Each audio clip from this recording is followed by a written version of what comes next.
I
didn't have any say in that.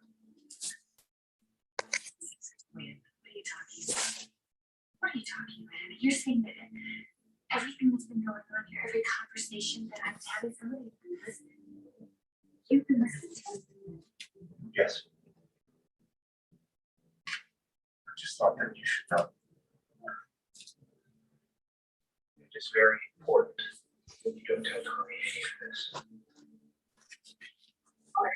What's I supposed to do? He's gonna be here in 10 minutes. What? That's normal. I know that if anything happens, you're not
Hi, Zenka.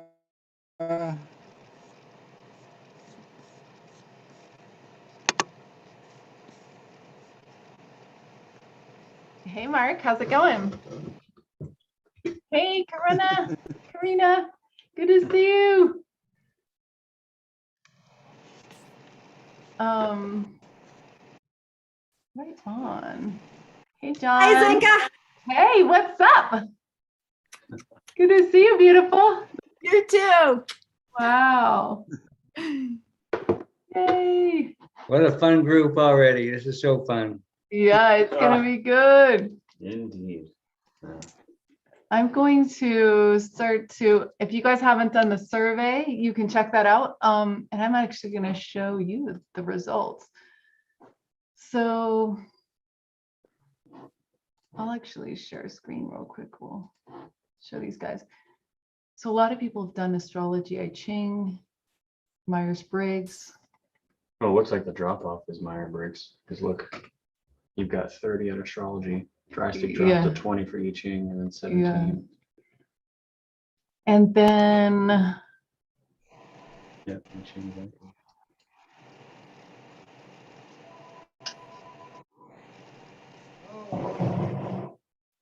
Interesting.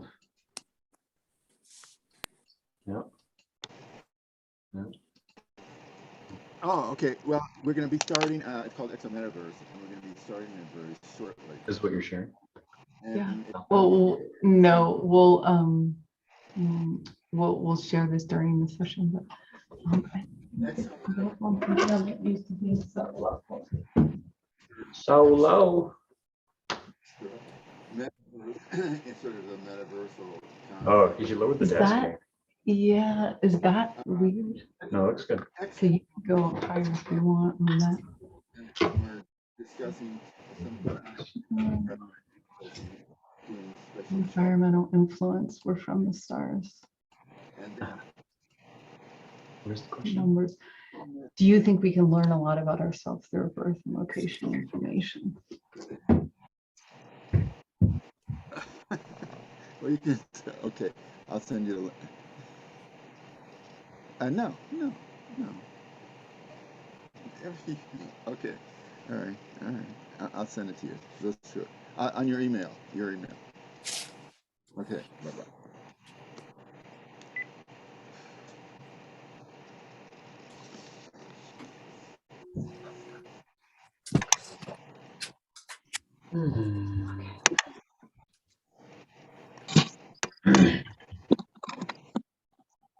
This is interesting for me. Plus. I need to go. real quick.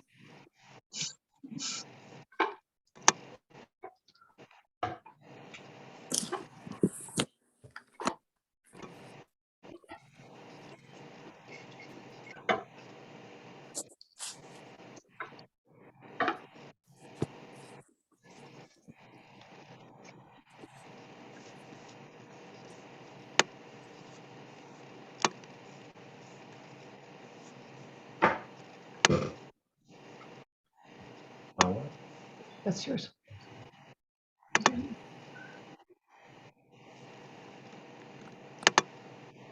Also.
On the nose. All right, welcome everyone to tonight. It's good to be here.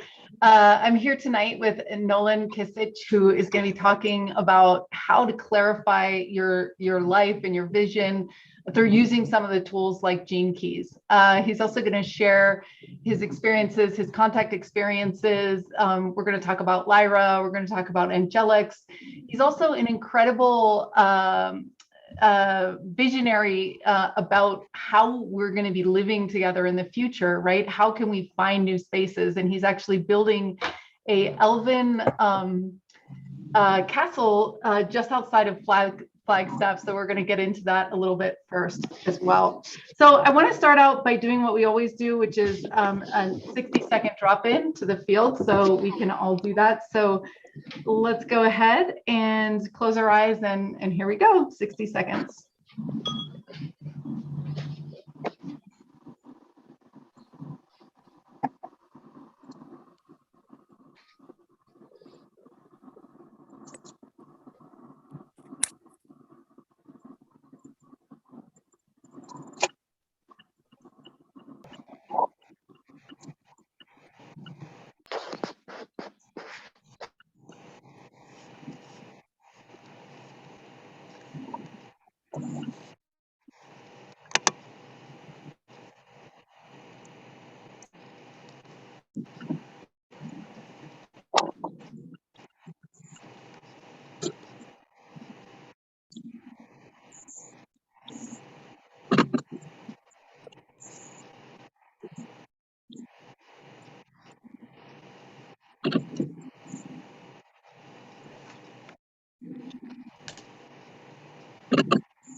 Awesome, everybody. I'm going to ask everybody to mute if you're not talking here.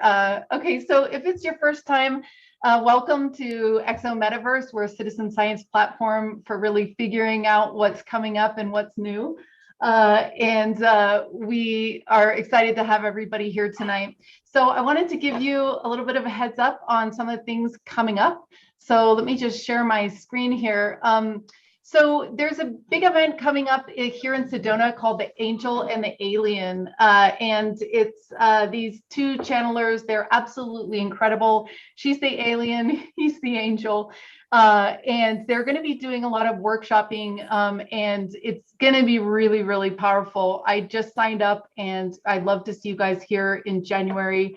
If you guys want to make your way to Sedona, you can also do it online. And next session, we're going to be with Eagle, who is an incredible guy. He lives here in Sedona. He's going to be talking about the tribe of Phoenix and the 7-mile medicine wheel, the physics of ascension. And he does an accitonal alignment that's really powerful. And he does it for people that come into town. And he knows a lot about Melchizedek. And he's also building heaven on earth. So he has this incredible spread here in Sedona that he invites people into, and it's really interesting to see his life and his happiness and what they're creating in his center. So, but let's go ahead and get started. Welcome, Nolan. It's great to have you tonight. Indeed, thank you. Great. So why don't you start with the absolute basics of what is human design and how did you get started in it? And so we can just get oriented, because I can see from the survey, most people have heard of astrology and things like that, but this is a lot more complicated. It seems even more complicated than Gene Keys. So give us the basics here. Yeah, so okay, so essentially human design is a decently new system to humanity. In the early to mid 70s, a man named Ra Uru Hu discovered human design in a 8-day download. Wow. So I'm sure that was not the intention. And you know, I've heard stories about how it was either painful or jarring, etc. But at the end of it, he had so much information that was not backed by science at the time and stuff like that, he didn't know what to do with it. So he sat on it for a decade or more. And by the mid 80s, there was some science that came out that gave him a little inspiration to move forward with it.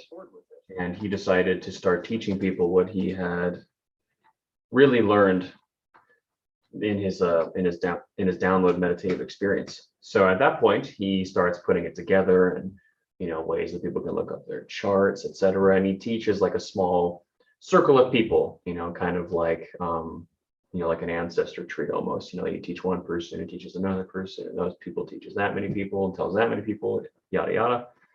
And by oh Lord, by the late 90s, you know, hundreds of thousands of people knew about it, and it was growing exponentially. Not to mention nowadays, where you know you almost can't mention it without someone have heard of it or done something with it. So, so yeah, how I got into it was quite interesting. Not your typical story. I was at home one day watching, what is it called? Gaia TV, Open Minds with Regina Meredith, and there was Dirk Nellens. And Dirk Nellens was one of the first people that learned from Ra in the original circle. Interesting. And Dirk Nellens is a reflector, which is a very rare type, 1% or less, which means no defined centers, but we'll get into that more. And, you know, he'd been doing it for decades by the time I saw him. This was 2019, 2018, perhaps. And, you know, actually not too long ago. And, you know, he's doing the interview, which I think was actually done here in Sedona, ironically, by Regina Meredith, oddly enough. And there's a little email address at the bottom right of the screen. And it was just one of those moments where you're inspired to do something and you don't really know why. You're just excited, you know, and I was like, he left an email address. I'm going to use that. I'm going to email him and ask him if he'll teach me human design, because I've always been one of those people where I'm very fond of apprenticeships, you know, or learning one-on-one, especially as a projector myself. So I email him and, you know, yada, yada. And I go like, hey, I really love to learn human design. Do you teach human design, or will you teach me human design? And he goes, you know, I normally don't teach people, let alone like one-on-ones. Like sometimes I do like a workshop or something, but I don't really do that. Yeah. And I was like, okay. And then I was still like, you know, that was his way of saying no in a way. And for some reason, I don't usually do this, but for some reason I was like, okay, well, will you teach me? and I get this email back where he's just like, you know, this quizzical response where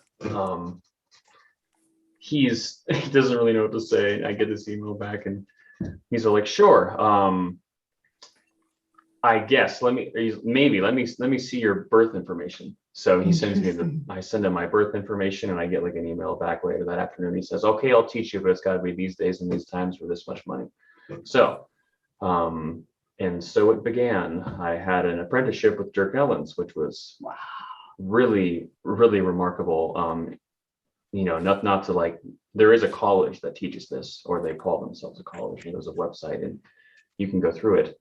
But you know, it's a classroom setting, and or it's just learn by yourself information kind of thing. Yeah. So I was very fortunate to learn that way. And I don't know, I took I want to say it lasted a couple months, almost every day for like almost a full work day. And yeah. And it was pretty intensive, and it was a lot of information to jam into my head, and a lot of like going over the same thing and just like, okay, wait, we talked about this, but not this way. And, you know, so it was really awesome. I got to pick his brain about things, you know, which I feel like about a lot of things, which I feel like maybe you can't do in a classroom setting as much. So that was really, really valuable. And I'm really glad that happened that way, that I didn't go through the college, although I'm sure the college teaches a great program. I actually don't know. Haven't done it, but you know, as far as that's concerned, that's where I started. And then I spent a few years doing free readings for people all across the board, just to be able to tune into them while also looking at their chart and seeing like how they're using certain things, you know. And then of course I got some privy and information from Dirk as well about some interesting things that the college does not teach, which was really awesome. Interesting. I like those. Those are the cool ones. You know, people are starting to talk about them now, but even 3 years ago, it was like nobody had any idea. And then there's still one specific thing, but we'll talk about that when we start talking about it more. Okay, great. Well, I just wanted to also, I see a couple people that I want to give a shout out to. I want to give a shout out to Greg Heller and Daniel Rection from Exo Metaverse. Greg has been working really hard this week on this incredible map for the Fire the Grid project, and Daniel, the co-founder of Exo Metaverse, has also been rolling up his sleeves quite a bit. We've got some exciting stuff, and also my amazing neighbor who studied with Osho is here. She stopped by to be live with us, so I wanted to welcome everyone. And so to give you a little context, you know, I came to Nolan. I said, I need you to read my charts with my son. I need you to look at them together and figure out, like, help me. You know, I'm a 7-year-old, like, you know, going, wow, you know. And it was really interesting what you told me. You said, wow, you know, one of the first things you said was, you said, wow, when you guys are together, your electromagnetics actually complete each other. Like the circuitry is actually completed in that way. And you also told me that I had to be really careful because he has a really strong emotional center and I'm completely undefined in my emotional center. And so I take on the emotions of everyone, right? So tell us a little bit more about, and we can look at some of the charts that we pulled for people. We pulled Teal Swan, Joe Dispenza, which you've been doing both of their work a lot. Yep. But yeah, so it really is interesting. Also, I just want to point out when you can look at two charts at the same time to see how is this working together. So what does that mean when you said, oh, like you guys complete each other? Like, and maybe we can pull some stuff up too, but just explain the basics and how that works with the electromagnetics. Right. So basically that's a connection chart. And we want to be clear that it's a connection chart, and for anybody, whoever twos charts that were overlapping to see like whose channels are completing whose and defining whose centers. You know, regardless of the two people, that's a connection chart, not a compatibility chart, which is very important to realize because, you know, you're looking at, you know, like you're looking at the human body and then the soul, and you're putting them over each other. And that's why in human design, you see red lines and black lines, right? Okay. And so, but that's like birth. That's like, you got no like trauma, like it's like a clean slate almost is what you're looking at. So you can have people that seemingly might look incredibly compatible, but you know, compatibility is based on a lot of factors, you know, and where somebody's at emotionally, mentally, spiritually, physically for some people. Who knows? So, but basically defining all 9 centers is really, is a great thing because we've got, I think here we go. So all 9 centers defined. So what you'll see in some charts that we're look at here pretty soon is these centers will be defined through channels, and you'll see these numbers that are attached to each one of these colored centers. And those would be channels that are connecting them, or rather the numbers are gates. So to complete a channel, you have to have both gates defined and both centers opposing each other so that energy can move from one center to the other. And that's what makes a channel. So you'll never see a channel with just one defined center. That is not possible because energy has to move from one to the other to define both. So like for an example, if we go all the way to the bottom, you'll see the root center, and you'll see like right in the center top there's number 60, and right above that is the sacral, or the life force center, and you'll see 3. So in order to make a channel, just as an example, you would have to have 3, which is a gate, and 60, which is a gate. All those numbers are gates. Having both of those defined completes the channel of mutation, and that's just specifically what that channel is called, based upon how the energy is interpreted by people, generally speaking. So having 9 defined centers in 2 people that you're overlaying a connection chart with is usually a good thing. There are exceptions where people have naturally like 7 or 8 6, 7, 8, extremely rare, sometimes even 9 centers to find. And those people are generally need to be a little more careful about who they're connecting with, because they're going to make a lot of people feel really complete, if that makes sense. Yeah, you were saying that. You were said, yeah, be careful who you connect with, because most of your gates are defined. Like this one has 4 that are empty. Yeah, this is Dr. Joe Dispenza. Oh, wait. Okay, so I'm noticing a miscalculation here. That 11 gate is not defined in Dr. Joe Dispenza's chart. So that's okay. What's the 11 gate? So the ajna, if you look up here, so the very, very, very top triangle that says 64, 61, 63. Yeah. And then the one right below that, you'll see that red line that says 11. Dr. Joe does not have that defined. So we just have the time wrong. So if you moved him a few hours forward or backward, that would change that. But so that's kind of a big deal. He has all this open. So when there's no color, it means it's open. It means so he's receiving information from the world in that way, right? It's more like he is so open that he has no choice but to take on definition there from other people who are in his auric field. And you could be in someone's auric field with talking to him on the phone. It's wherever your focus is going. You know? But in his, if we were to move him forward or backward, like whatever his exact time is, that 11 gate would move to his crown actually, and I think he has 63 defined if I remember correctly. But he has a totally open ajna, which is that second triangle, and then the one below that, that's the square right there, that's the throat. And Dr. Joe has a totally open ajna and a totally open throat, and that's why you see him using his brain, which is, you know, the properties of the ajna, the third eye, so he can think about things in any way that he needs to, because he doesn't have a defined way of thinking about anything whatsoever. So he can be, that's why he's bridging science and mysticism. He is not limited to thinking about things in any certain way, shape, or form. Yeah. And then we have this is Osho. This is Osho. So the cool thing about Osho's chart is he has a lot of definition for somebody who's a projector.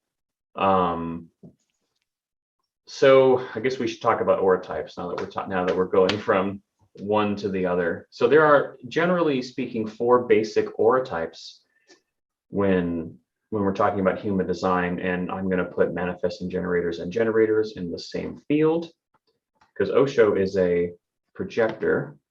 Do you have the slide where it talks about that? Yeah, I don't know. I think here, let me just pull that up. Yeah, so we have that's fine. We can these are the types, right? Yeah, those are them. There they are. So generators, keep in mind that we're putting manifesting generators and generators in the same category here because what makes the generator aura field is defined by the sacral, which means that regardless of if you're a manifesting generator or a generator, you are naturally, your aura is going to work the same way. So generators are a great place to start because 70% or more of the people in the world are generators. So just as it says they're open, anyone can get in and envelop like in an aura hug. So the way I like to explain this is their energy is expanding outward and they want to be enveloped in the experience of life. Mm-hmm. And that can mean people or like anything. It's just being enveloped in the experience of life. They want to be enveloped and they want to envelop other things. So they're here to, you know, that's why most people are generators, because they're here to be living life and being enveloped in it. Yeah. And then the next most common is projector. Now, with that being said, about that being the next most common, there are 4 different types of projectors. So they're actually, if you break the projectors down into individual types, like the 4 different types of projectors, the projectors would be the second rarest, depending on their type. But we've got emotional projectors, splenic projectors, self-projectors, and mental projectors, but their aura all works the same way. So the way that their aura works here, it says focused on the other, penetrating, observing, probing. So they're very A to B. You'll notice that projectors are not very good at talking to a crowd.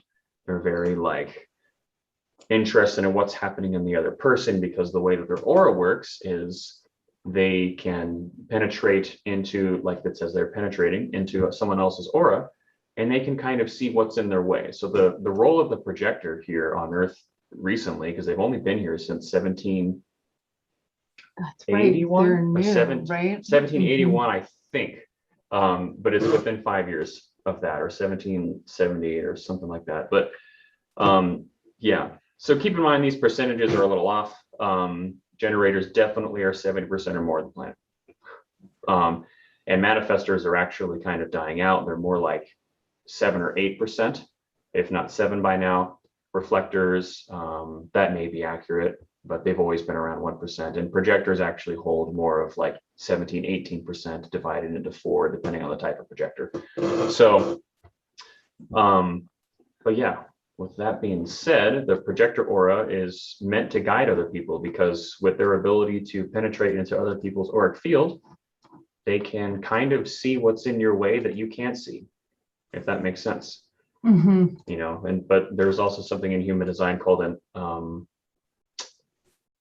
I can't remember the name of it right now, but it's basically just lingo for like how you live your life. You know, like the generators follow their gut because they have a defined life force center, and that defined life force center in the sacral expands outward for the enveloping experience. But for a projector, it's that is not defined. So they're here to be guides and advisors, essentially, because they can see in you what you cannot see in yourself. They have exceptional awareness, depending on the type, of course. And this is wild. Completely undefined. Yep, this is teal swan. Yeah, this is a reflector. Absolutely, completely undefined. You'll notice if you look at the the inner authority there, 4 down on the right, see where it says type strategy, not self-fame. None. No inner authority. There's no defined center. So there is nothing internal happening in the internal environment that's that says like yes, no, like, you know, your average generator, Yeah. 70% of the planet or more, they can literally ask their gut, Yeah. like as another mind or brain, if you will, Yeah. for answers, for intuitive answers. And this person does not have that. This person has to like follow the cycles of the moon to make big decisions, which, you know, I've talked to some reflectors and they all agree that that is something that they do for like big decisions, but for small decisions, they still make decisions on just where they're at. Yeah. If that makes sense. But yeah, and you'll notice with her chart, actually, if you're able to go back there, that there's let's see. So she has a totally open crown. You see that at the very top? Completely, yeah. And teal is a profound astral projector. Very, very exceptional. And you'll also notice that she's a spiritual teacher who teaches a lot about the emotional aspect, trauma healing and childhood trauma and stuff like that. And like, you know, self-love. And there's a lot more emotional teachings happening with Teal's work. And that's because she's a reflector, because she will just completely take on who other people are and then can reflect them back at them so that they can learn about themselves. But generally the aura of a reflector is kind of resisting. A lot of people who are reflectors are definitely aliens, and they are generally projectors, and reflectors are definitely not from here. And they especially reflectors, because they have this like shield kind of around them where they can kind of be here without needing to like fully be in it. And that's why they have no defined centers. And that's what gives them the ability to kind of like be here and walk around as a human being, but like, you know, like they're kind of like in this middle ground area energetically. Well, what do you think? Do you think our DNA, then our humanness, gives us some of those definitions? Or what's your theory on how these templates work? Like, did you choose your template when you came in here, or how do you think that works exactly? And why would there be a different template for the aliens? Or I mean, obviously there's aliens that are other things, they're generators and whatever. Yeah. Well, there's a couple different ways to look at this. The way that I think of it is like, so if you're an alien or you're like a celestial, you know, and you're coming here to help humanity with something, wouldn't you want to be a type that can either peer into others to help them, or be able to like reflect things back at them, you know, or be a manifester who can like move things out of the way to like then have generators initiate things. Like that's kind of I mean, there are definitely people who are, star seeds of sorts who are generators without a doubt, but it's the whole universe is a loving system, and you wouldn't be here to do something that you don't love at the end of the day. Mhm. And anything outside of that is just would be some sort of programming or trauma, etc. So there are, I would say, I have to be careful if I say that, but I would argue that most are projectors or reflectors. So Mhm. because of just what they're What here are to do. you? What are you? What type are you? I'm a projector. You're a projector. A splenic projector, because there are 4 different types, and they operate very differently. They have the same aura, and how like the aura works, and like what we're here to look into other people, and see. But as far as that, like what we're seeing when we look into somebody, and based upon like how they're in their own way, greatly depends on the type of projector you are. So like emotional projectors tend to focus more on emotions, and like what's happening emotionally. Like I have a friend of mine who's a medicine man, and he's an emotional projector, and like profound, absolutely. And that's how he does it. He's able to like put himself inside of you and figure out what's happening and feel like how the medicine's going to affect you, and then he picks the right one, and then unbelievable experience. So just an example of like a unique way a projector works, with the penetrating aura like that. So, yeah. So when you found out, and you were saying that even the Myers-Briggs was very helpful to you personally, like, so how have these tools been helpful to you in your life? Myers-Briggs specifically? Well, yeah, we're going to share you guys the links, and you probably got it in the emails, but like, if you haven't done your 16 personalities and your gene keys, and these are interesting tools, and what we'd like to hear from you guys, what you guys thought about your readings. Like, were they correct, or were they interesting? And this is really where citizen science can really come into play once we get going, is we can really see, like, how accurate is this, right, for people. If you go to 16 personalities, I don't have the link right here, but you can do that. But let's tell about your story about your. Right. So Myers-Briggs is kind of like, I think it's a little funny for me. It's pretty common for splenic projectors specifically to be a little confused about like how they work, because like you look up your human design and it's like, you're a splenic projector, and you look at your inner authority and it's like your spleen, and you're like, what? Like when you first hear that, you're like, what? I do what now? And it's like, it doesn't like make any sense. But emotional projector follows their emotions, super black and white. Yeah. Like a generator follows their gut. Like a reflector doesn't have a defined way of being at all. Or I'm sorry, no defined ways of being at all. So lunar cycles, and manifestors can actually have a defined emotional center and follow their emotions as well. But generally, they too don't have much of a defined way of doing that. So they're here to just move people out of the way and do what they're here to do. So most, there are mental projectors and self-projected projectors. And mental projectors, are going to follow their thoughts, and the pressure to think. And I've met some that are pretty telepathic, actually. It's a little scary. And then self-projected projectors are pretty simple. They follow their inner voice, like their feelings, but not like emotional feelings. Like we're talking like heart-centered, like, even though that's not how human design would talk about it, it's like your inner voice that's telling you with love, like what you should do. Like that's kind of like the really kindergarten way of explaining that. But splenic projectors, they're like, oh, you should follow your spleen. And in human design, the spleen is like the house of intuition. They have it broken down to the spleen is intuition, like claircognizant intuition.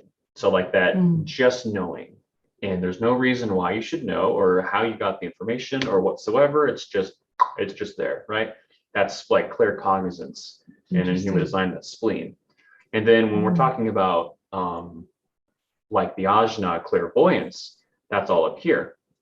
And then when we're talking about like clairaudience, that's the throat, actually, because the ears are connected to the throat.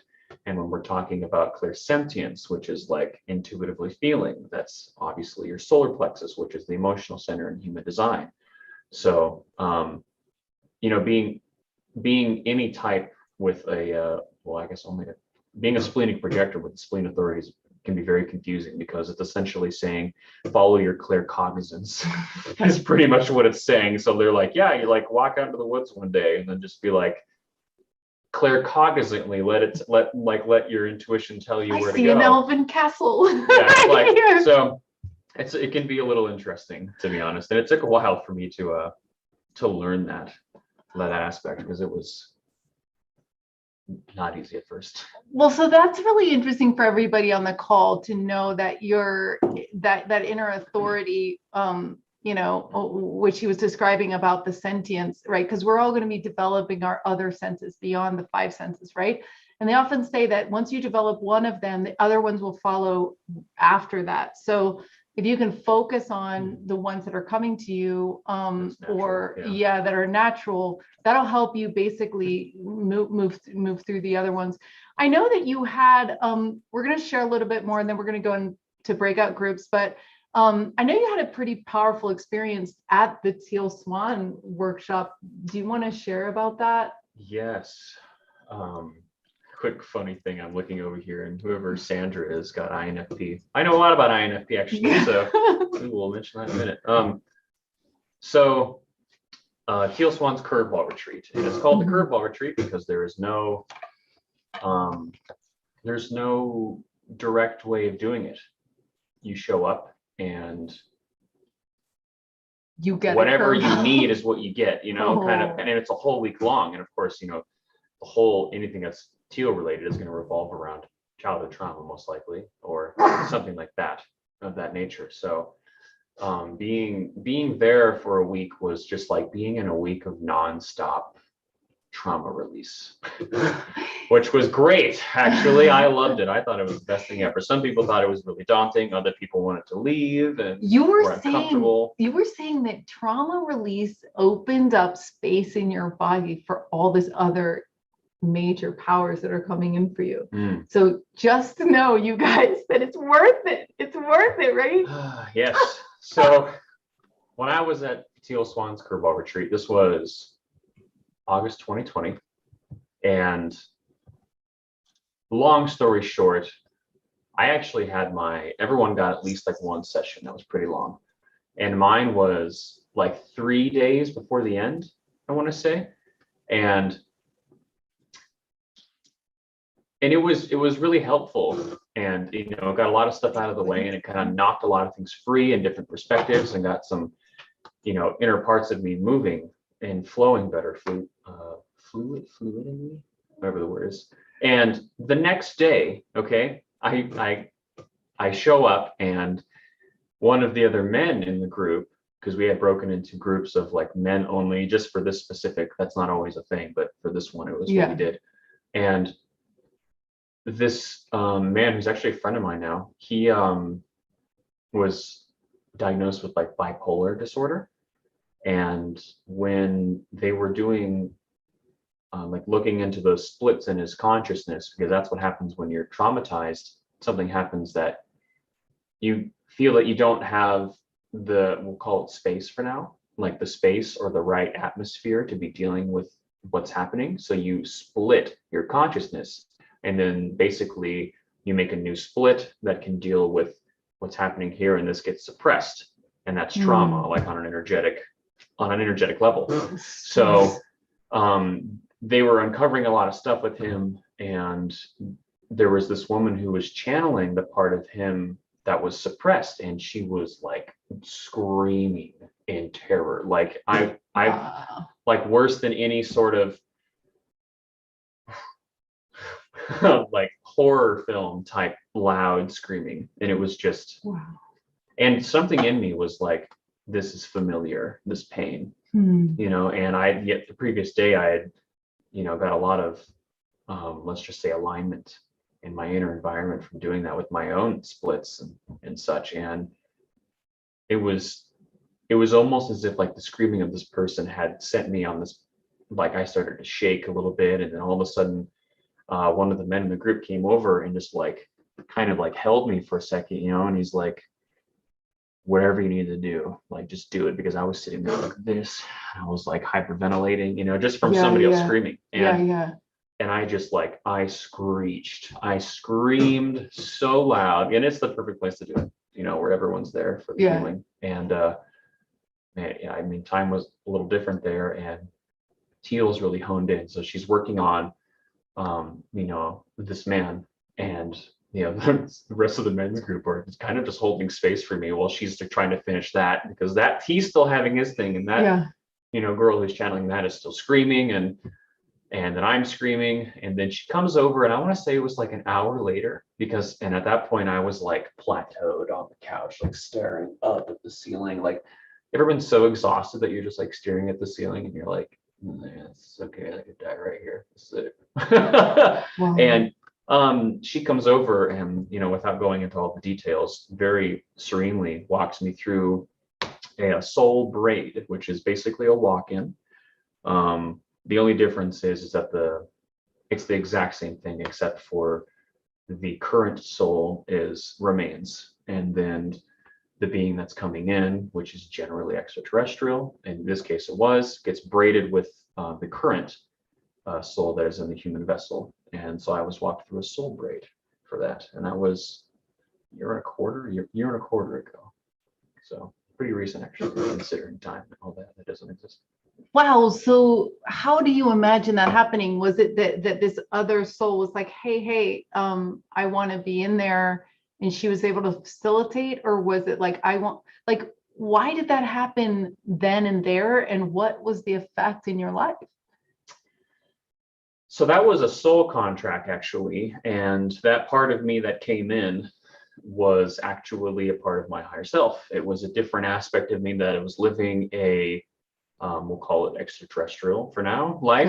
That was still me, like on a higher perspective. So it was my higher, and I'm not like, I know we're all the same in source level, but I'm talking like higher self, like that being was actually this way. We share the same higher self is what I'm communicating here.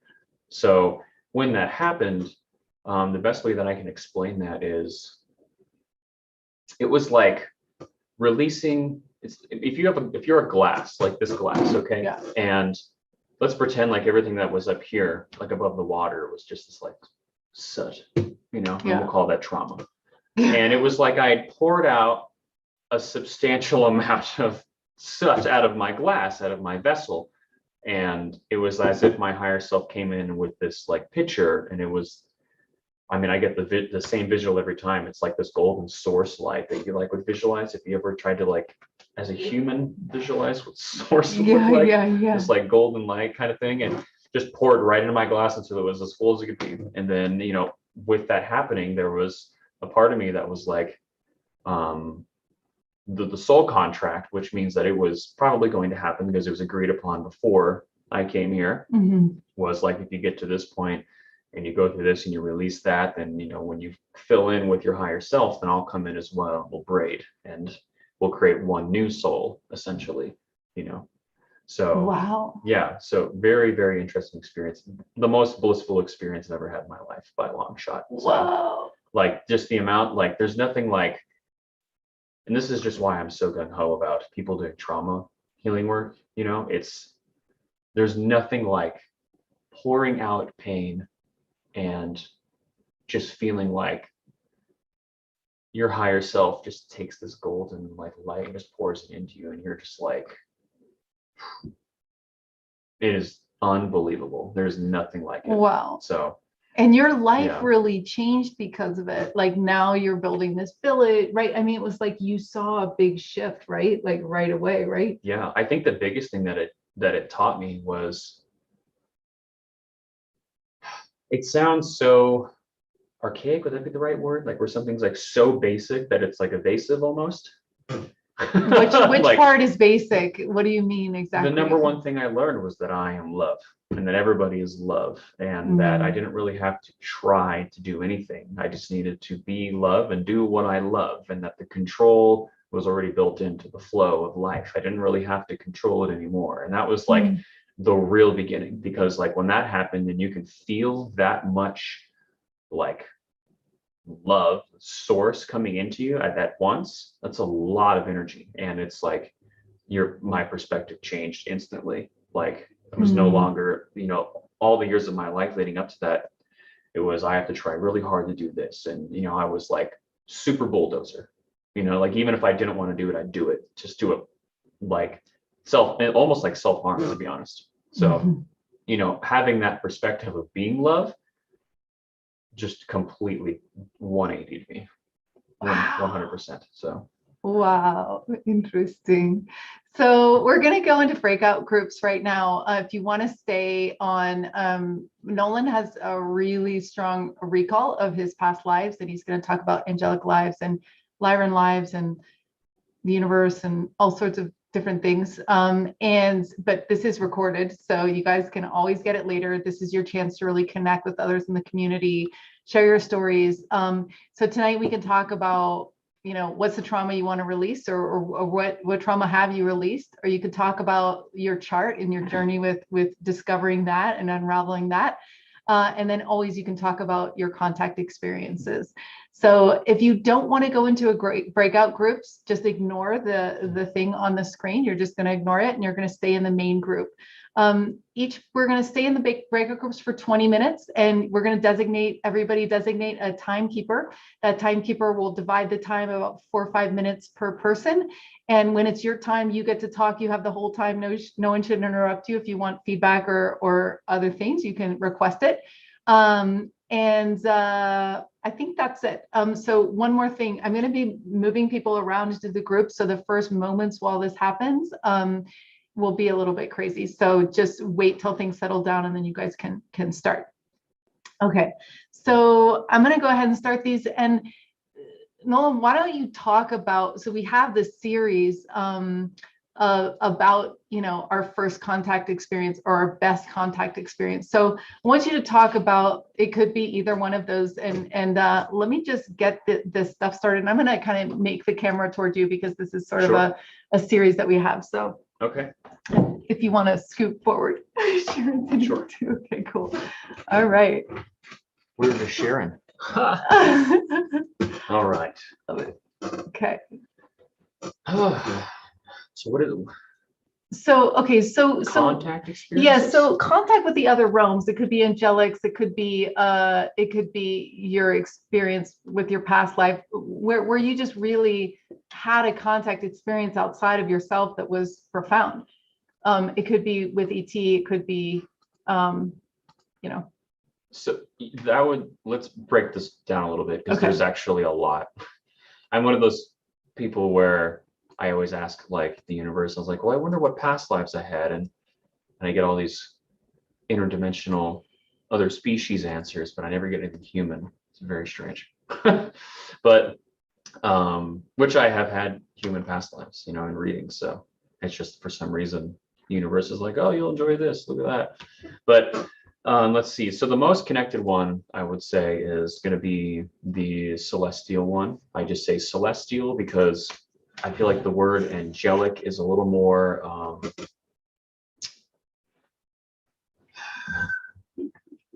is a little too defined. There are celestial beings who aren't I guess you could say they're angelic, but like elven beings are technically very angelic, but you wouldn't consider them to be, and it's not what you think when you think angelic. So I like to use the word celestial when I'm talking about that, so we can kind of take a whole group, because we've got like archangels, angels, celestials, aeons. We've got like elven beings. It's like there's so many, all the ELs, of course. And then I have memories of, let's see, I don't know why I pronounced it Lyran, but everyone else says Lyran. So Lyran past lives. I have memories of dragon past lives. And then one past life as a human. So can you talk about the Lyran one? The Lyran The one. Lyran one. I see what Lyran just sounds better, but in my opinion. But sure. So this would be a great opportunity for questions because I tend to be more activated when someone's asking me a question. It's weird because like I will try to ask, but it's not like exactly, let's say, like my passion to tune into that kind of stuff. But once I like telling other people about it. So if someone else has a unique question, yeah, Angelic comes in many forms. So if anyone has a question then about what it was like, then maybe we can start there, because we're, you know, I can't describe an entire civilization in 3 minutes. Okay, so okay. So, like, So tell us what are the characteristics in that civilization that you wish we would adopt here? that you don't have to fight. So, okay, so I'm going to say it the way that I say it, just for my own. Yeah, definitely. Lyrans aren't actually from our universe. They're one of the only starseed people that are not from this universe. They came from a completely different universe experience that they had, we'll say, finished or completed on their own. And they decided to come here to help. And when they came here, they decided to use lions as like their main species to evolve through, you know, to like move really fast, because they knew what was going to happen and they knew what the universe needed, or this universe needed. So that's what they chose. But to be honest, there are multiple orders in Lyra. There are, is it 3 or 4? There is a bird folk like Lyra order. There's obviously the lion Lyran order, and there's a mer people, like aquatic water people one. There are some other like smaller ones, but for the most part, those are like your main 3. And I think that's like the gold, emerald, and amethyst orders, if I'm remembering correctly. You can actually, this stuff is online, I think nowadays. But so like when you say, like, a lot of people think only lions when you think Lyran, but to be honest, there were quite a few like avian Lyrans that were very air elemental based. You know, like they didn't just choose lions, like they chose a different selection of species so that they could, because they knew just picking one would have, you know, like, sure, you'd have a lot of, it's like picking one of anything, you know, like if you just choose like the lion, like there are downsides to, like, you know, there are shadow aspects, there are things that are difficult for those types of beings to deal with. So that what they did in order to accelerate as fast as possible is they picked multiple so that they could help each other and they could bridge all at once and go up really, really fast. So that was the goal. And the reason why I say that the number one thing that I think we should learn from Lyrans is you don't have to fight, because fighting actually just increases fighting even more. Because when the Dracos went to go wage war on them in Lyra, they just left. Because they knew, like, they're here to stop that cycle, so they're not going to take part in that cycle. And that was profound to me, you know. And you tell a lot of people who are there's a lot of Lyrans that are not, like, there's like new Lyrans, you know, because like when the original ones came here to start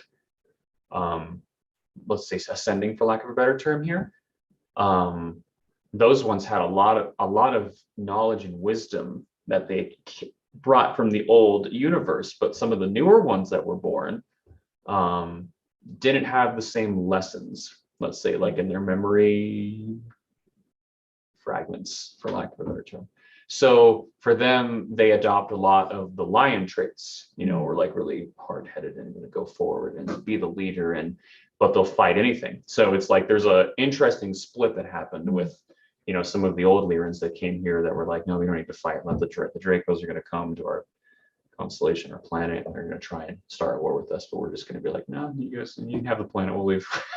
So, which is, you know, energetically, if you're looking at the law of attraction, you know, and how the universe works, that is the best thing you can do. You know, if you're here to really heal and ascend all beings, because at the end of the day, you know, we can get really into different types of beings, but the goal here is like to be as much love from the internal environment externally, so that we can all become more loving, you know. So they knew that like waging war with the Dracos, it's gonna be a joke. Like, yeah, that's not what we're here to do. So I invite questions if you guys want to type them into the chat as well. So Fall is asking, like, how did you access your past lives? And at what point in your journey did those memories come back to you? So it sounds like you've probably accessed more past lives than anyone I've ever met. So what? Wow. Yeah, like what is your methodology and yeah. My method is that it's still happening. It wasn't just like one time where it all came in at once and then I never got it again. It's meditation It's though? a constant flow. And Are you in meditation? Are you in hypnosis? Like what No. it's honestly, like if you are cognizance, maybe. pretty much, it's you know, we'll get biblical just for a moment here, but ask and you shall receive is not a joke. Like, you know, if it's actually something that you want to know from like a loving place, you know, internally, you can ask and it will arrive like substantially fast. The issue is that, you know, we're programmed to think that we need and want certain things that we don't, that we ask for those things, and then we're all automatically in resistance vibrationally to receiving them because it's not what we really want. We just think we do because that's how we're raised, etc. So, I mean, all of this, you know, past life knowledge that I've had, you know, being like a dragon, an elven, and an angel, and like an Illyrian and a human, it's like all I did was ask, to be honest. Like, yeah, like the Lyran one really came in hard, of course, because that was you know, during a huge trauma release. But I learned probably more about my past life as a Lyran, just being curious about it and asking questions and just being open in day-to-day life. Like, that's it, you know, like, of course I got like a lot of information right then and there, but you know, like it doesn't have to stop there, you know, like, so I would say if anybody wants to learn about past lives, like, first of all, make sure that's actually what you want to know and not just because like it would be cool to know. Like, you know, let's make sure that it's something that you're enjoying from your heart outward. And if that's true, then start asking and you'll get answers. It's not, you know, and then if you can't tell the difference between like what you're imagining or what you're receiving visually, then, you know, start doing some meditations where you're getting to a thoughtless place. You know, actually, ironically, Dr. Joe meditations are really good for that. So that's a great place to start. So what have been your most powerful past lives and have they influenced the Elven? I want you to talk a little bit about the Elven project and how that shows up for you and what you envision there. I mean, did that come from an Elven past life where you're like, wow, I want to remake this here? Or yes. Wow, so you're going to remake something you lived in another life. Whoa. I mean, it has to be done in a human way because we are human and that's what we are right now. And, you know, the number one reason that ETs don't show up on the White House door is because like that type of information wouldn't be received very well, you know, so it's important that it's received from humans. And that's why starseeds come and become humans and wake up as a human to then spread the information, you know, because it doesn't really matter that like if you're human or not. What matters is like the message you're bringing in, you know. So yeah, it is inspired as a past life of being elven. I was an elven king in a past life, so which was very interesting. I always thought that, you know, even when I was into past lives and, you know, aliens and esoterics and star seeds, you know, I always had a deep love for like elvish stuff, but I always thought it was fantasy until I don't know, I started meeting people who had very interesting features and like passions in life, and then it kind of opened me up a little bit, and I was like, okay, maybe it's just my programming that is telling me that that's not a real thing. You know, it had to come from somewhere. And then I started looking into it and I was like, wow, you know, like the elven language is actually really sophisticated for somebody who just wrote a book about fantasy. And then you start looking back and back and back and you realize that like it's a real thing. And, you know, and then I started asking questions like I did with the Lyran thing and the dragon thing and the angel thing. And then I started getting answers and I started getting flashbacks. And I was like, oh my gosh, this is like no wonder I loved it so much. You are what you love at the end of the day, you know? So, you know, any one species that you love, and you're probably connected to it somehow in some way. So. What it can tell us, I don't know that much about elvens. Can you tell me a little bit about them? Oh, I mean, pretty much all the stuff that you would expect, you know, very nature-based beings who prioritize peace over war. Actually very similar to Lyrans on an odd level. And is there a link for this Elven project? There is not yet. Well, unless you have something. So this is a relatively new project, actually. You just paid off the land. Yeah, I and just like finished so paying off the land, exciting. so I just started opening up to like what I was gonna do on it. So there will be very soon. Thank you, Robert, for asking, because I do need to formulate that. I do want to share though, guys. We do have Nolan's contact information here. So if you want to take a screenshot or write it down, it's Ark and then his last name. And yeah. Yeah, any questions, human design, past life, trauma healing. I mean, anything that's going to help anybody, you know, embrace love from the inside out. I'm a full supporter of. You can ask me anything anytime. Yeah, do we have any questions, guys? We can let you, if you want to raise your hand, you can do the reactions on the corner right or type it in. Susan, do you just want to, let me just have you I actually love on. that question. So go ahead. Yeah, if you guys want to raise your hand in the reactions, then I'll just put you on. Okay, great. Go. Hello there.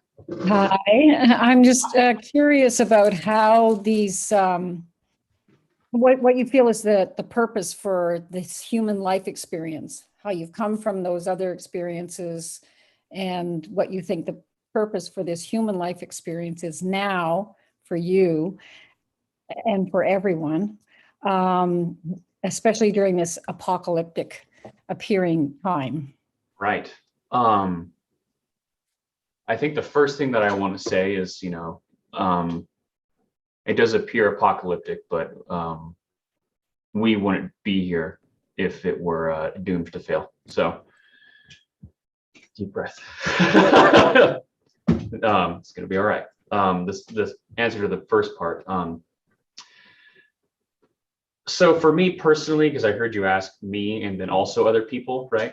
Like for others. So for me personally, I tend to, or my higher self, I should say, tends to keep to a very similar theme. I tend to go places and build a kingdom, or a place where people can go and be home, you know, in the light and love, and they can discover themselves from their hearts from the inside out. And, you know, that's how I change the world. But there's a lot of people who do it very, very differently, you know, but I tend to, that's what I tend to do. So, and I mean, there's been other places where I haven't done that. Like Dragon Past Life, I was not a dragon king. I was just a average, but that's actually a pretty common step down. If you have or know anybody who is of celestial origin or like angelic, becoming a dragon is actually a very common step down. Almost anybody you meet who claims to be of angelic past life, or like, let's say their higher self is like angelic, then generally a dragon archetype is incredibly strong, but it's also very primal.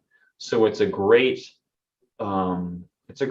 step in the right direction towards becoming human, or living in a denser reality, if that makes sense. You know, because we have really negative shadow aspects of dragons, and those are true, but there are also dragons that don't do that. So, you know. So when you had these experiences, did you perceive, like, of the memories, were they perceived through a dream, a vision, or were you actually drawn into that other realm? Do you mean like physically, or when you, what do you? Physically or spiritually or Right. Yeah. consciously? I've never physically been drawn into well, I'm not gonna talk about that, but usually not physically, you know, like I came here to be human, so that's what I'm doing. And if I have any questions, I'll ask them. And generally speaking,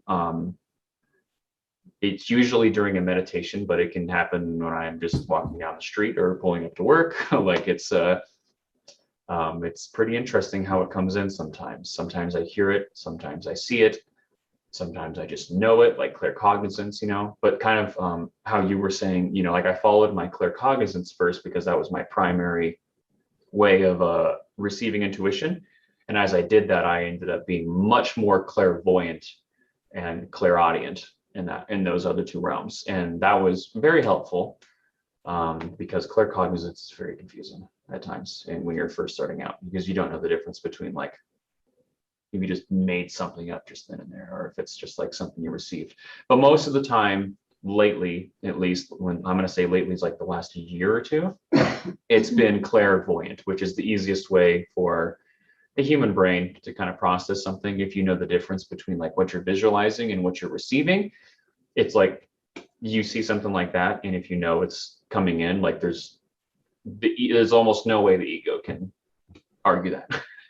So that's I ask for it visually now, even though that wasn't naturally how I started. It usually comes in as visions, to be honest. Yeah, that's how it comes in. I can't believe you're saying that you were a king in the past life, because when we were doing the pre-meeting for this interview, we're looking up your gene keys, and it was all about you being this humble leader that would, you know, take out the trash. Essentially what it was saying is like you weren't above anything else, but that you were also this like very wise and regal leader. Like so that's interesting, right? Well, that's how they usually go.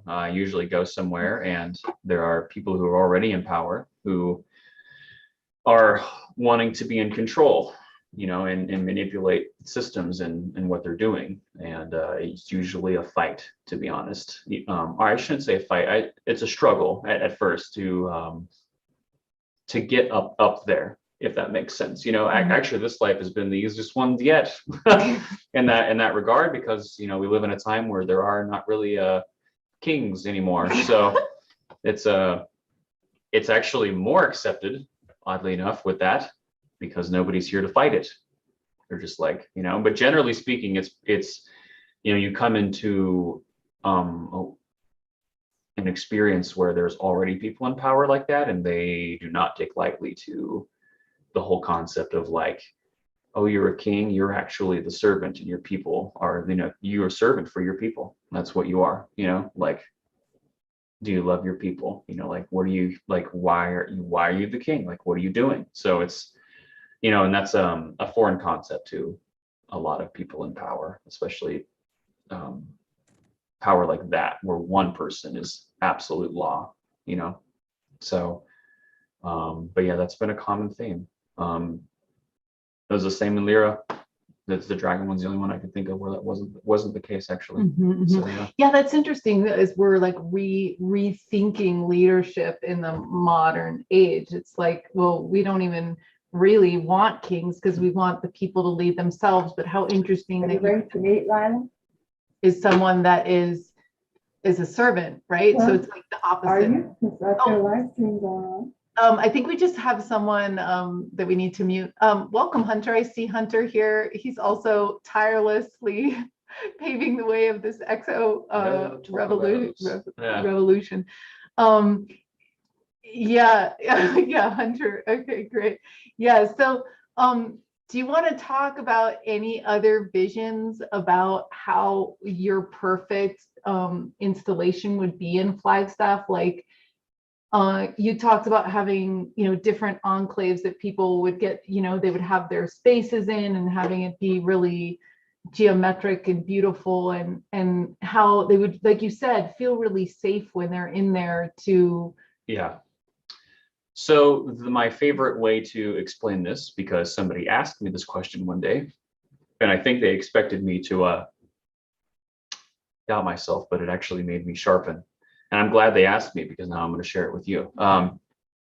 Someone said, said, well, what are you going to build? Like an eco village or like, like domes or something? Or like, what is it going to look like? And I was like, no, it's going to be a castle. And they look at me like, what? And they're like, a castle. And they're like, yeah, like an actual castle. What are you going to build it out of? I'm like, stone.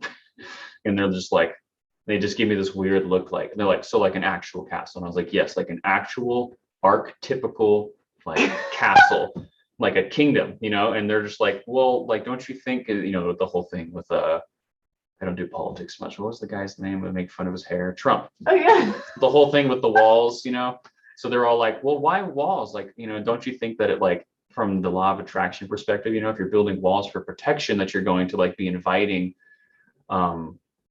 dangers, or essentially are people to attack. And I was like, if that was the purpose of the walls, maybe, but you don't walk into your house and sit down with the family that you love dearly and say, wow, I sure wish these walls weren't here. Like, no, like those, walls don't have one purpose. Like that's a loving container where people are home. And that's important, and that's why I wanted the archetypical castle, because, you're like, you're welcome. There's plenty of land out there. You can walk outside, do whatever you need to do. You don't have, nobody's locked into anything. It's not a prison. It's a home. The walls are there to be a loving container.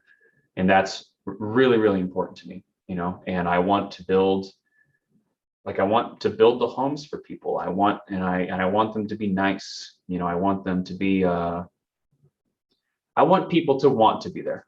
And I want people to have pride in where they're living, but like the right kind of pride, like a loving pride, like they're like, wow, I love being here because I'm appreciated. And, like what I love matters, and that is what matters. And that's, if we all did what we loved, like the world would be a very different place at the end of the day.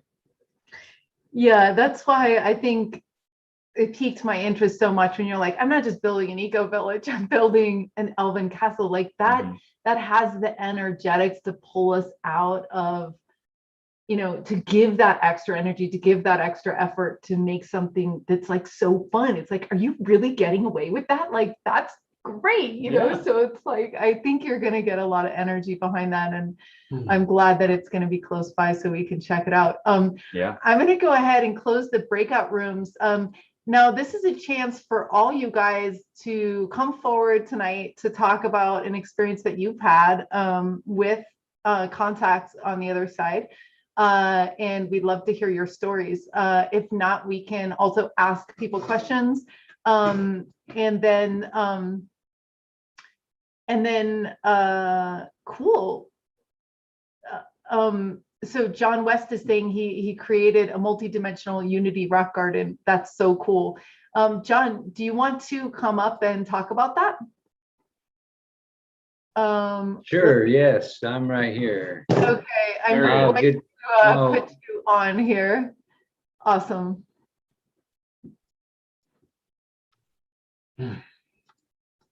Nolan and Zenka, I just want to tell you thank you so much. And when you mentioned you have this vision and driven, I was downloaded in November of 18 to build a berm along when I carried in tons of rocks, but some were donated, and a lot of people bring rocks to the garden and come and meditate. And a young lady psychic who was walking 3/4 of a mile away was drawn to it and told me how the energies just drew her.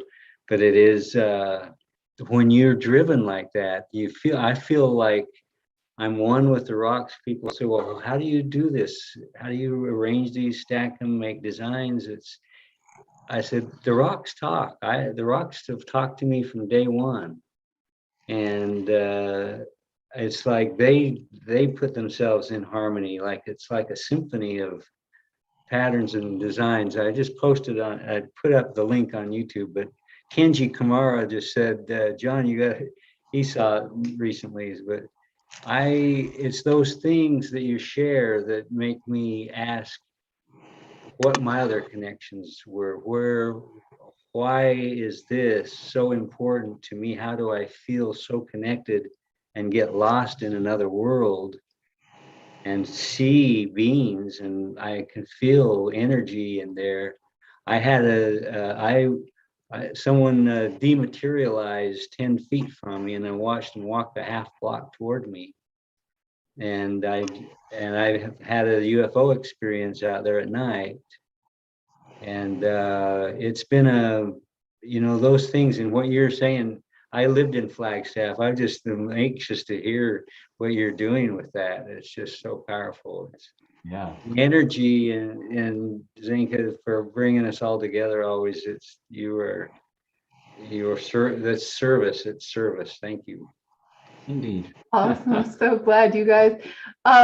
Yeah. So does anybody, thank you so much for sharing that. That's so cool.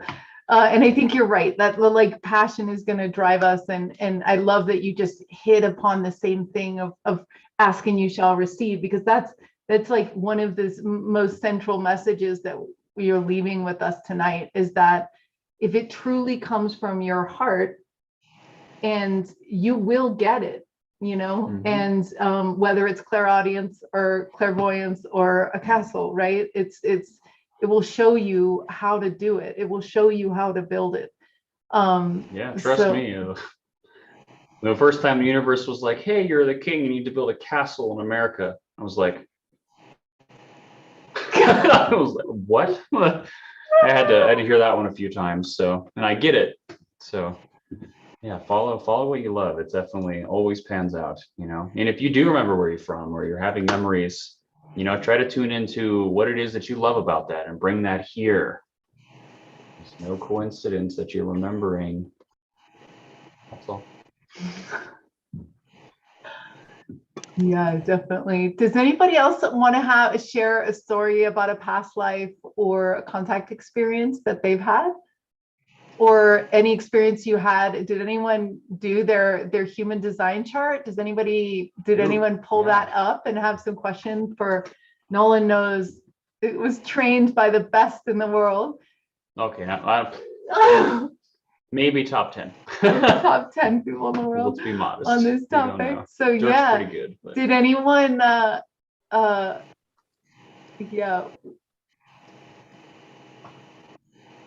Hunter, do you want to share anything about elves?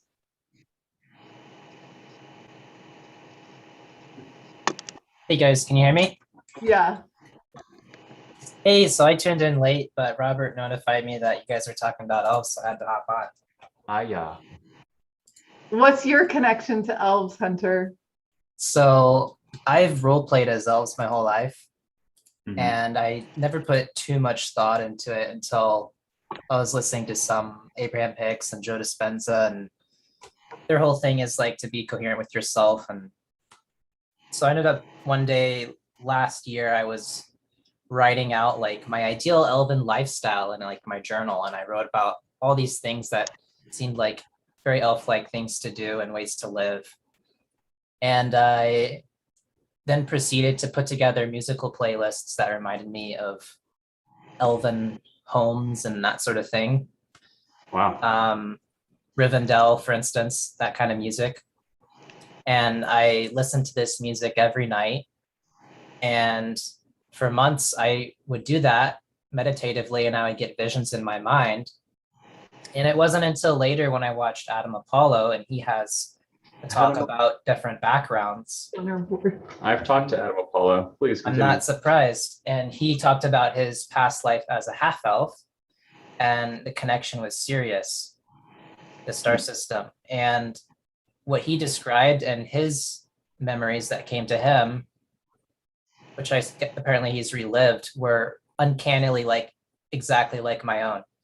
And so things like living up in these huge trees, and like there's so much sunlight, and that's why these trees are so big, because it's a binary star system and things like that. And there's multiple stars actually in the solar system. Yeah. And so this proved to me that I wasn't just imagining things. I thought I'd been imagining things to the music, but it was like he knew exactly what I wanted to imagine. So obviously it wasn't just imagination. It was coming from somewhere. It was channeling. It was recovering past life memories or whatever it may have been. Yeah. So since then, I've been really fascinated to hear anytime anyone else has elven backgrounds to share about. Yeah, you'd be surprised. I met somebody recently who has discovered the secret of lambus bread, I've cooked like lumps. on Earth, and is using grain that's like 13,000 years old from ancient Mesopotamia, which by the way is older than Atlantis. By the way, like Atlantis is usually about aged at 10,000, but so that's really awesome, and he's going to plant that there in the Cool. castle. But yeah, honestly, what I also want to say is if you remember anything that doesn't fit with anybody else, that's okay too. You know, like I have memories of Oh, for sure. Yeah. like what is it, the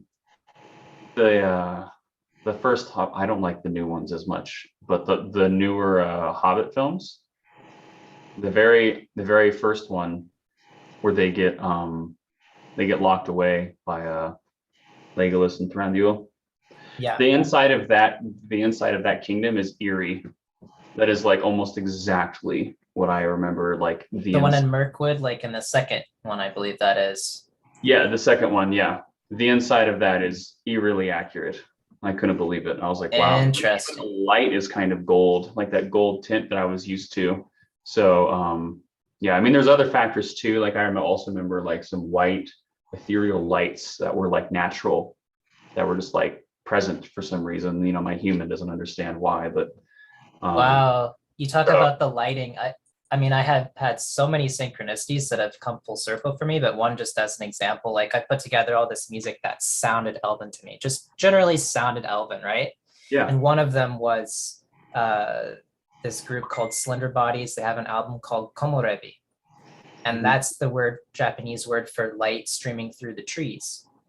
And in Adam Apollo's talk, he was talking about how you may have an affinity for the light coming through the trees. And so I was looking up the word komorebi, and then I realized it was already the name of an album, the music I was listening to. So it's so cool how so many things come full circle like that. Yeah, the lighting is a big thing I've noticed with people who have had elven past lives. So I've been channeling with the guy that passed over, and he told me that on at least where he is, that it never gets dark. It's just always light. There's not night there. Yeah. Is that in serious? And no, he's just in the afterlife. I don't know where he is. You named your kingdom. What did you want to explain the name to people? Tara Selenia, which is Quenya Elvish for the castle of the stars, or connected to the stars. Elenia can mean connected to or of. So Tara Selenia. So in the time that we have, why don't you talk a little bit about what you see? You know, you talked about a lot of people, starseeds incarnating right now and things like that. Talk about how you see that, and like, are they all waking up? Are they already woken up? Like, what's your sense of is there an unusual number of people that came, right? You know, I mean, that's what they say right now. What's your sense of how things are going, and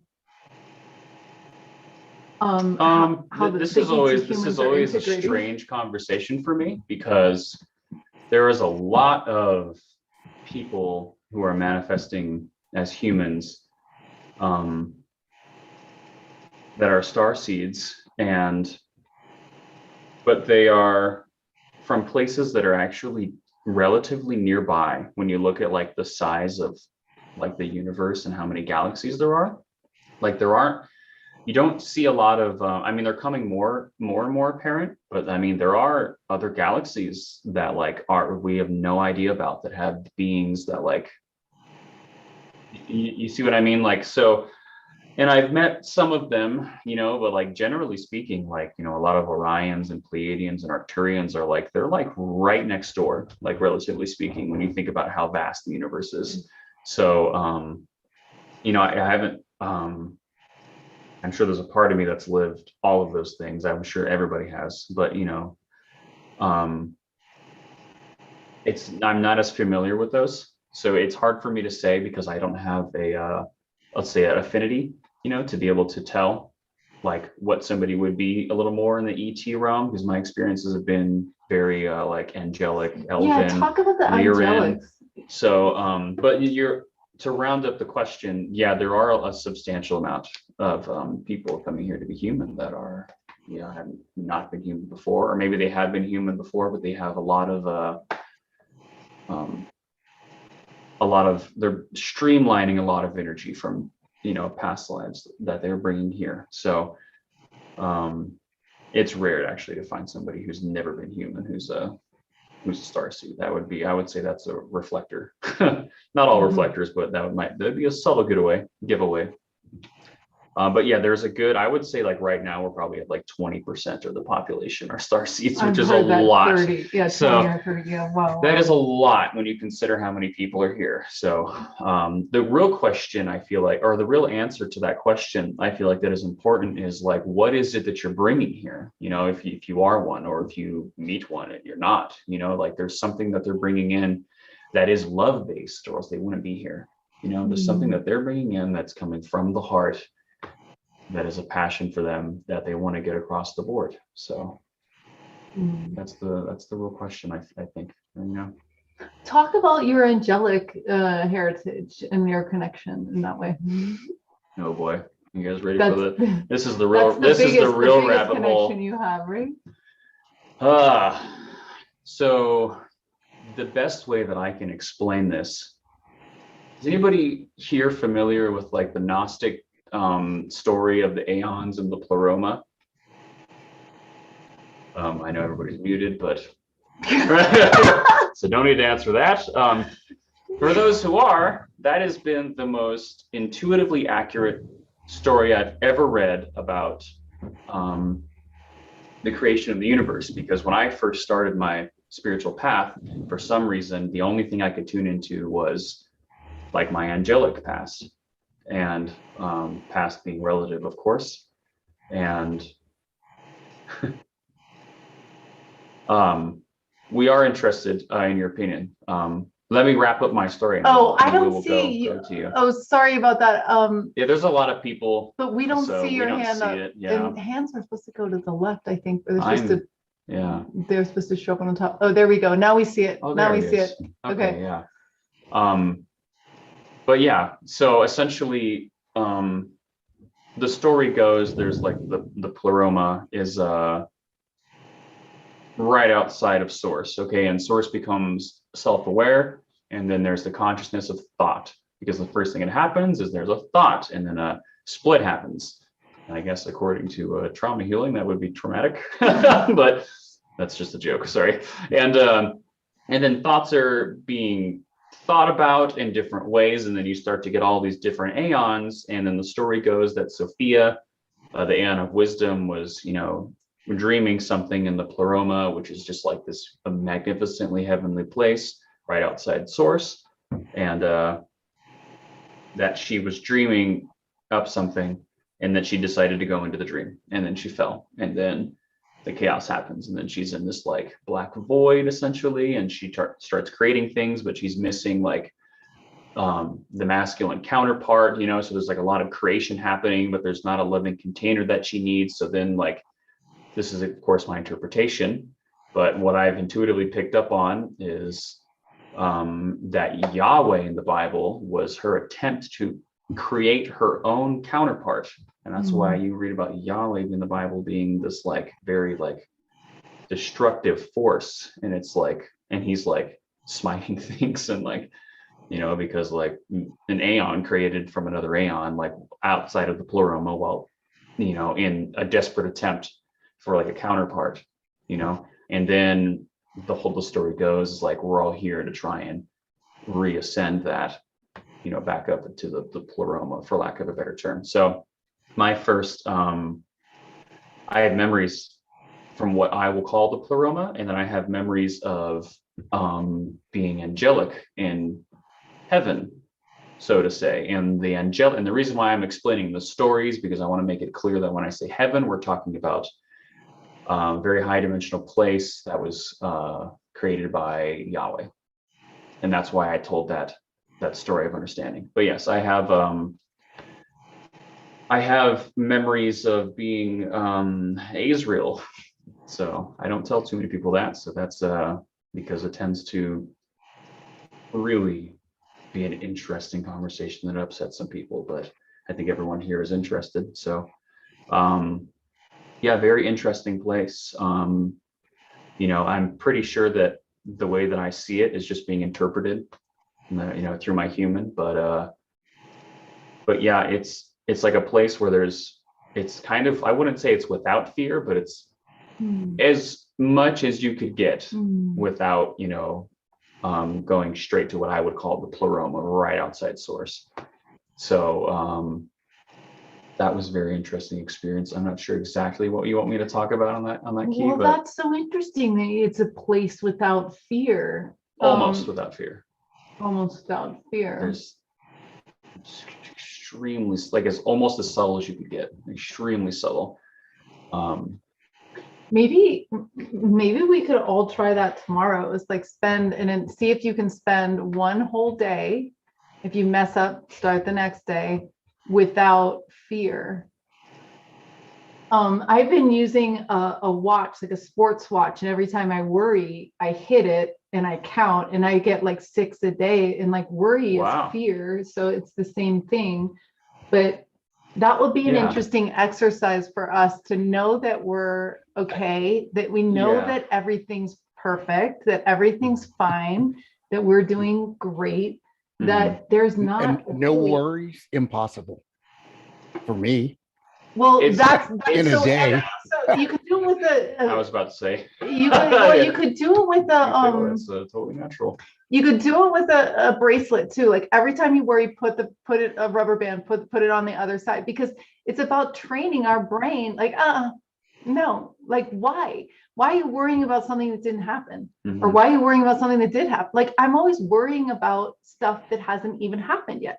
Am I going to be late? Am I going to get it done? Like, it's like, that doesn't even happen. What do you like?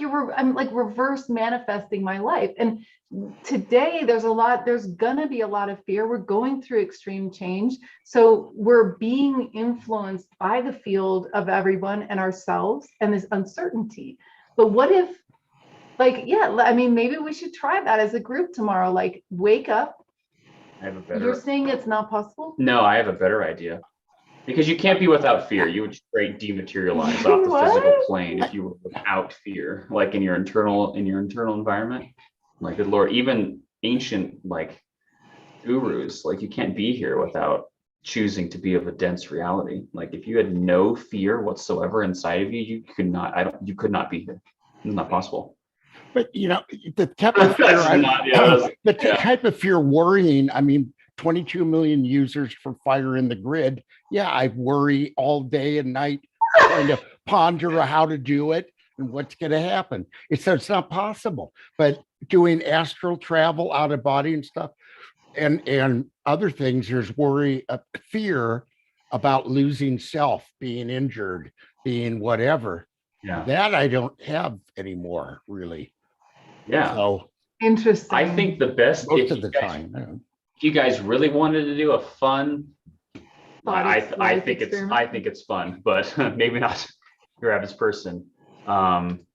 Santa Tana, and I know literally he has 30 seconds. I know we have to. I just want to say this so that people can try this. Instead of trying to be without worry, and every time you have worry, you're just like, no, and like become aware that every time that you have a worry, that is actually a part of your own consciousness that is saying something to you, because it is having a fearful experience. So instead of being like, no, I'm not going to choose to be this way, like you're taunting a child, like you're literally telling yourself whenever you do that, shame. You're shaming. You're literally shaming.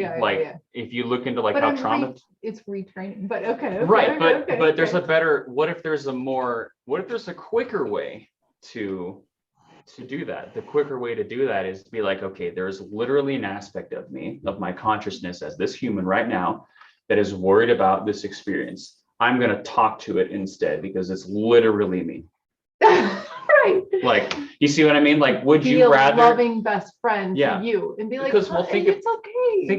Think about this as in your external environment. If you're worried about, so on a source level, we're all the same, right? And you couldn't be in my reality if there wasn't something that you were marrying and I was married to you. It's not possible. We could not sit in this room. We are a vibrational match somehow, on some way, shape, or form. Okay. that's like you having a fear and me being like, get out of here. Do you see what I mean? So it's That doesn't, unacceptable. I'm making your presence unacceptable. And the parts of your consciousness that are having worries like that are split are no different.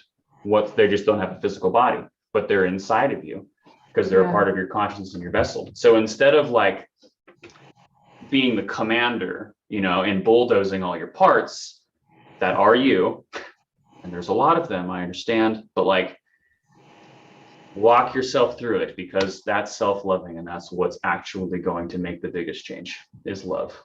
Honestly, like if you want, I mean, it's great. Like if you're on death's doorstep and you're at a Dr. Joe to spend, like Dr. Joe does a lot of that stuff, you know, that's great if you're about to die, because like, you're right. You need something and you're about to die of MS or something, or like some disease, then yeah, like try bulldozing your way through it, you know, so you can survive if you want to be here on the physical plane. But if that's not where you're at, like try applying a little more love, because you are literally talking to yourself every time that you're addressing a worry or a concern or anything that's coming up in your internal environment.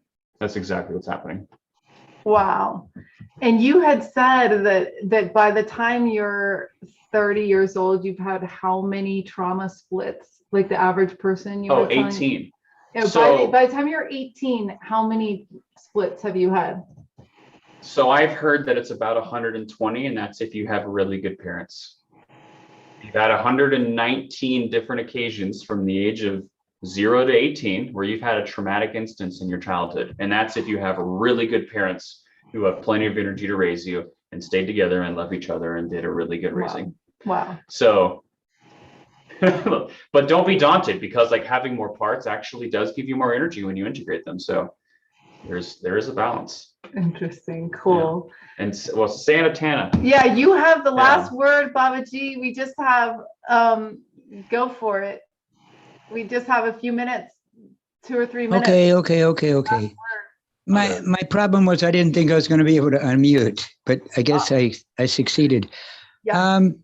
Susan made a comment about fear, and she's right. The media keeps us all in fear, because as long as we're afraid, we can't think. And they don't want us thinking, because we're liable to think ourselves out of the mess we've made. Any comment on that? Sure. Yeah. So the thing that I really want to ask is, why are you paying attention to that? Well, I was going to say, yeah, that's a good one. I don't pay any attention to it either. And the way I haven't had fear. How long has it been? I can't remember how long it's been since I had fear. I don't believe in it. I think if you have faith, there's no time for it. So when things aren't right, you just go on with it anyways. You just know that everything's fine.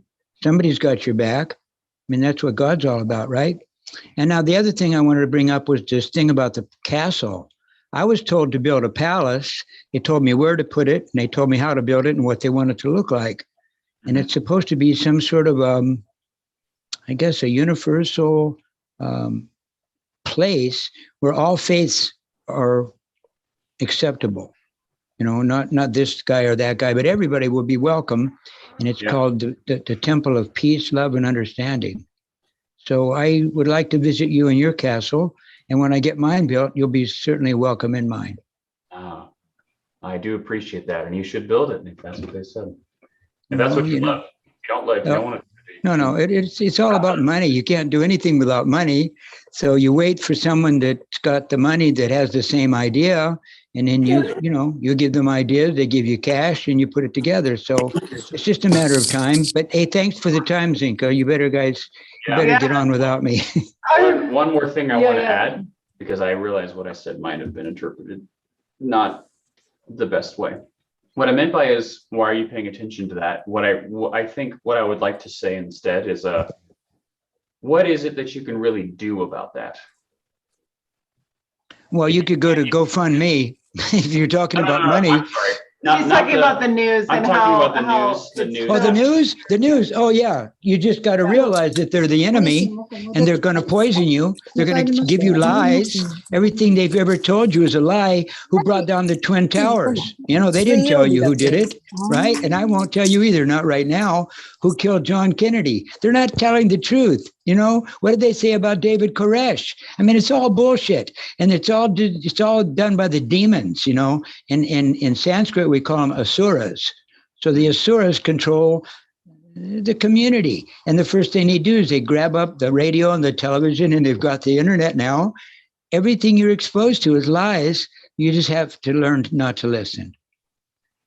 Sure. I would also say that as long as you are, or can I offer you a loving perspective, or was now not a good time? No, I'm sure that anything you say is going to be because you're kind and loving and generous and sweet, and you know you don't want any enemies, and neither do I. So go right ahead, tell me. You know, I personally don't have any enemies. And I don't mean that like as in what's the human word? Like for putting myself on a pedestal. I mean like, you know, as soon as I make someone an enemy, I'm creating on a universal level, I'm creating separation from them when we are actually all one people at the end of the day. And we all are love. So I think it's important to know the difference between somebody who's doing something you don't prefer and what an enemy is. I would highly recommend everybody not have enemies, but just have preferences against what other parts of source are doing that are, at the end of the day, traumatized beings. Yeah, hurt people. Yeah. So. Well, it's simple. You mentioned the law of attraction. We always get what we need. Once you get your own act together, you won't have to worry about the other guys, you know? They'll be repelled by your aura. So I don't have fear. I could walk into a place that's really scary and I go, well, you know, I'm not really all that comfortable, but so I better leave. You know, I don't push the buttons. Yeah. So we can always we don't have to have fear. That's something that we decide, and I don't recommend it.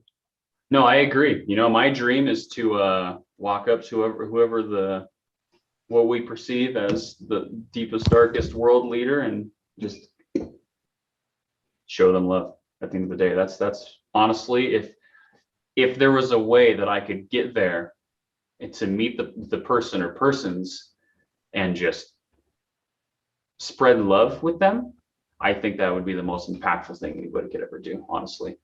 So I think you already have. Thank you for being with us. I appreciate you very much. Thank you. Thank you. Oh, and thank you for the love, both of you. Thanks all you guys for the love, and thanks for showing up in this world and bringing your best selves and bringing your courageous selves and yeah, so tomorrow we get to be loving with ourselves. Whatever comes up, we get to be our own best friends. Yes. Treat ourselves like we would treat, you know, someone who came into our house. So we love you guys, and we'll see you in 2 weeks. And thanks for being here tonight. And Namade. Love you guys. Be well. Thank you for being here. Thank you for letting us come.